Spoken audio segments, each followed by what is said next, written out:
Good morning, Patriots, brothers and sisters of Christ, Americans. How are you doing? Well, the DNC is officially over, and pretty much the way I thought it'd go.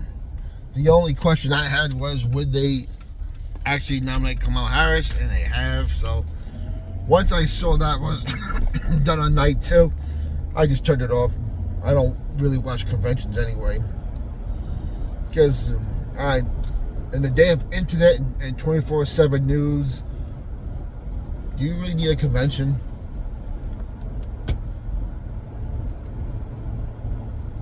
I really think you don't. Or it should be at least reduced down to 2 days.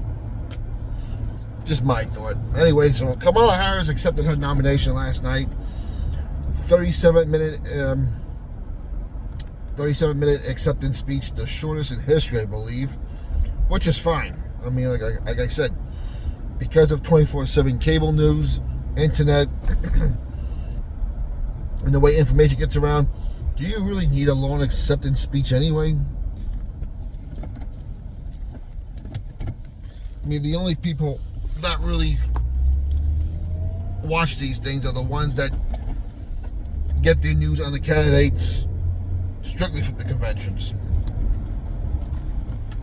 I mean, because you just got what we call now normies, the ones that just go on living life every day as per normal, and maybe watch the news maybe a half hour to an hour a day, and that's it. That's when they get their news, and they don't really know what's going on.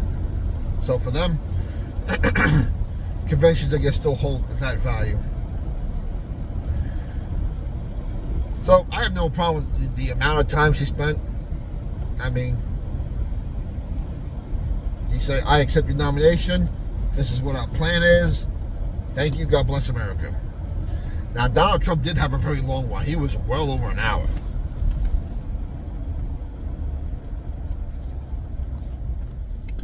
You know, which, when you're on late at night, it was kind of annoying. I end up watching on YouTube anyway. It's just easier that way. This way you can break it down, go back to it, watch it later. But the Trump speech did get a pretty good rating. Of course, this is right after he was shot in Butler, Pennsylvania. So there was that curiosity. I guess he took the time to use it to his advantage.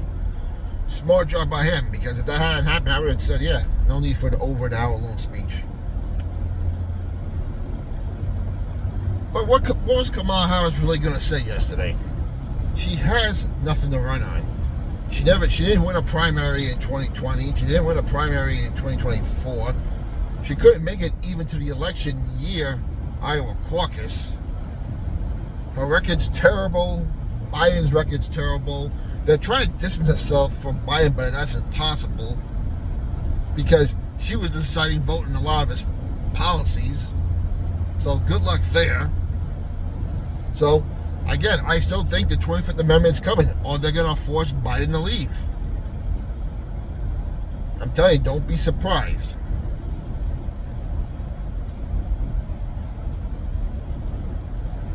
That after we get hit with that inside job of a terrorist attack, because it's coming, that's when they're going to get rid of Biden. And they may force Kamala Harris in there. And if her polls aren't good, don't be surprised to see him get rid of her. Anyway, the biggest story of the convention were the free abortions and vasectomies given by Planned Parenthood for the 4 days of the DNC convention in mobile trailers, I believe, by the United Center in Chicago. You talk about being desperate, where you give away 4 days of vasectomies, abortions, and medications and other contraceptives, because you know you're losing the battle.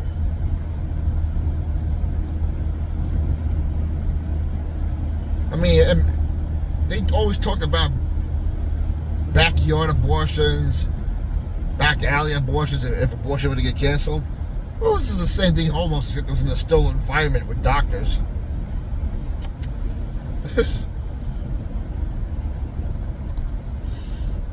And of course, Kamala will get some type of bump today in the polls, because every candidate does. I mean, even Walter Mondale got a bump after his convention speech in '84. He ended up losing 49 states. But the reality is, anyone who goes to the grocery store, the gas station, trying to buy a house, trying to find a cheap place to rent, trying to buy a new car or a used car or a very used car, everything's just expensive right now.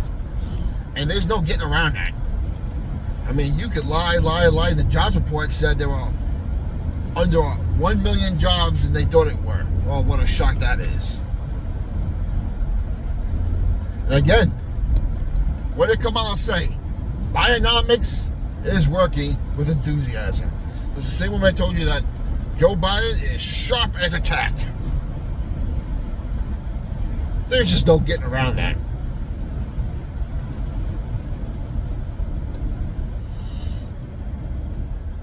But as we now in, what's it today? August 23rd. Labor Day is September 2nd this year. After Labor Day, that's when people come back from vacation. Especially in the Northeast, where our school break ends a lot late. People will now be getting to this more and more as we are now, 74 days away from Election Day?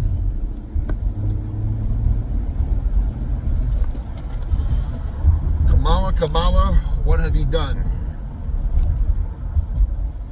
There is no get out of what you and Biden have done. Anyway, leave your comments down below what your opinion like to know. Like and subscribe to the channel. Keep the country in prayer. Keep Donald Trump and the J.D. Vance family in prayer. We'll talk to you later.